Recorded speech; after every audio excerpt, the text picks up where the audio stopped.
Hi everyone, and welcome at yourguitarworkshop.com. This is the second video for Hotel California.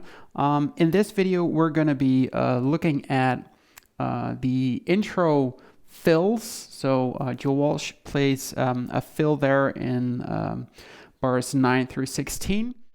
If you're just interested in playing this song on the acoustic and you're not interested in the fills and the leads, then what you can do is just go to the next video, which is already online on yourguitarworkshop.com. The link to the full tutorial will be in the video description. So I suggest you go there and check out video number 3, in which I will go through all the things that are that have to do with the chorus.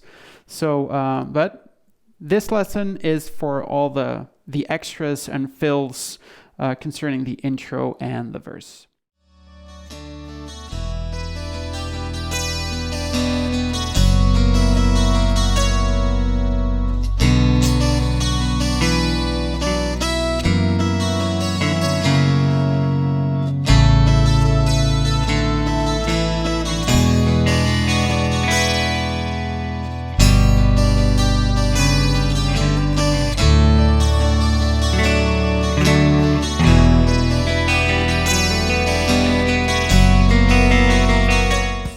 All right, so how do you play that on the guitar?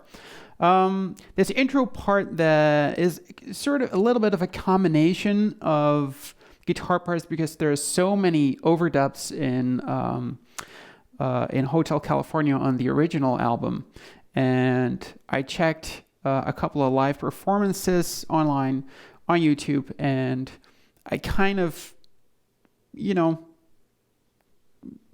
added some things together so that you come closest to the full sound of the song. You'll be playing this with another guitarist. So the melody part or the fill part goes like this.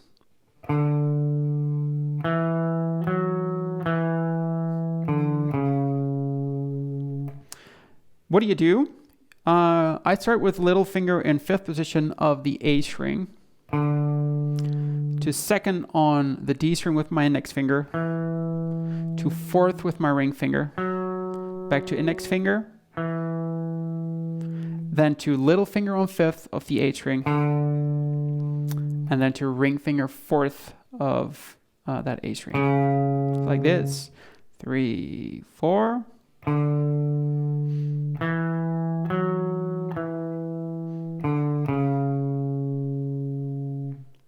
Now you can play this using open D string, but I'm kind of leaning towards using my little finger on 5th position. But instead of playing that 5th position with your little finger, you can use open D string as well if you want to.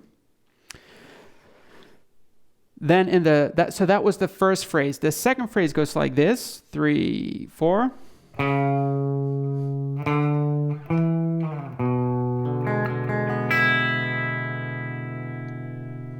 All right, so what do you play? You play ring finger, 4th position of that A string, to little finger 5th. Then you move up to 7th with your little finger, sort of drag down, and then you fret an E7 chord. And you play it. You play first the A string, then you play D string, G string, then D string, and then G, B, E. And the down and up strokes for that bar, that E7 bar, are like this: 3, 4, down, up, down, up, down, down, down.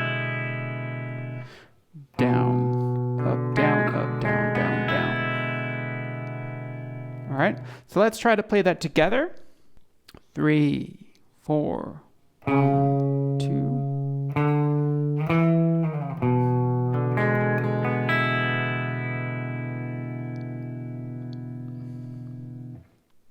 Now we go to the third phrase, which goes like this: 3, 4.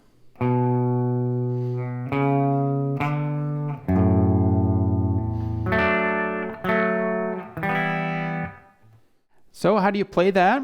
Start off with index finger in second position of the A string, to ring finger fourth, to little finger fifth. Like this. 2, 3, 4. Then put your index finger in second position of the low E and play low E and A string together. Then you play the D chord, but in smaller shapes. So you put your middle finger in third of the B string, index finger in second of the G string, and ring finger in fourth of the D string. And you play it, those 3 strings, as sort of like a short rake. Then you remove your middle finger, but you keep your index finger and ring finger in place, and put your little finger in fifth position of the A string. And then you play A, D, and G string. It's like this. So let's play those 2 bars together, bars 5 and 6. So 3, 4. 1, 2, 3, 4. 1, 2, 3, 4. And then we come to the next phrase, and I'll play that for you. Here it goes. 3, 4.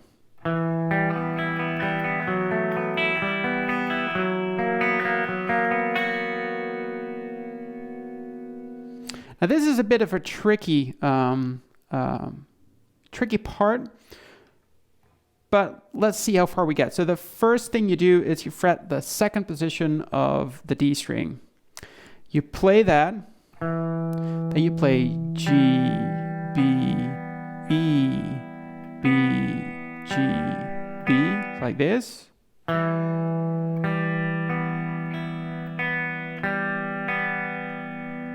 And the down and up strokes for this, I probably play down, down, down, down, up, down, up. Then you put your little finger, index finger in second position of the G string and ring finger in fourth of the D string. And there you play D, G, B, E. And you play down, down, down, up. Then you move to the next shape with your ring finger in fifth of the D string and middle finger in fourth of the B string. And there you also push down, so down, down, down, up. So D, G, B, E. So that E minor bar goes like this. 3, 4.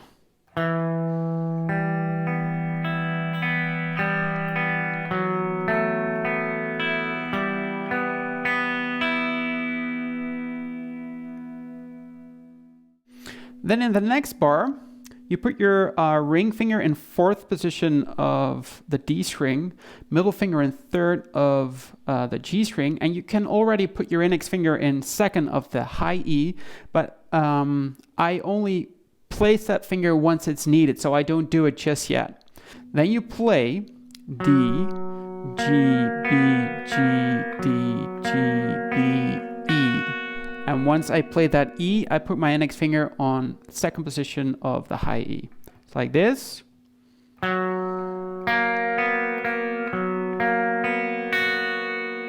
the down and up strokes are down, down, up, up, down, down, down, down. Of course, these down and up strokes are optional. So this is how I prefer to play these sort of arpeggiated chords, but it's all up to you. So let's try to link these 2 bars together. 3, 4.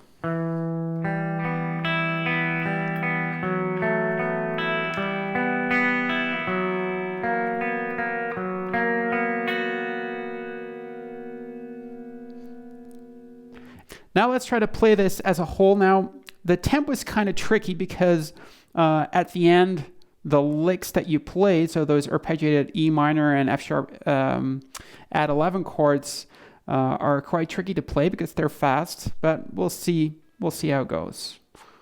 3, 4.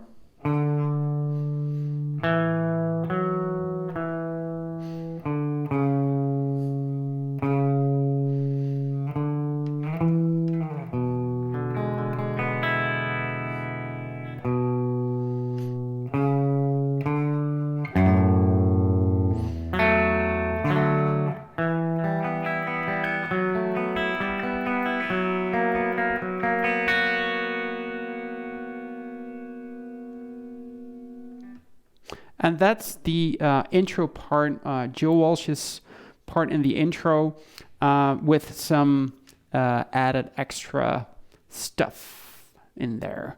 If you want to simplify it a little bit, if some of these things are too complicated, I probably keep in the E7 part, because he does play that live as well. Like, then in the next phrase, on the G and D chord, he plays live. And then fourth position of that D string to fifth position of the A string. So just playing the lower, the bass notes of those two chords at the end of that sixth bar.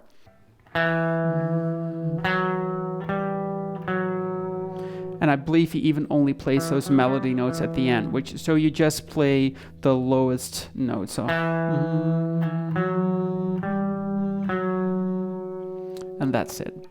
But other than that, personally, I would probably play the extra things, because if you're going to be playing this along with somebody else, it adds so much more texture and color to the intro. So it just completes it a bit more than doing the basics. But it's of course up to you.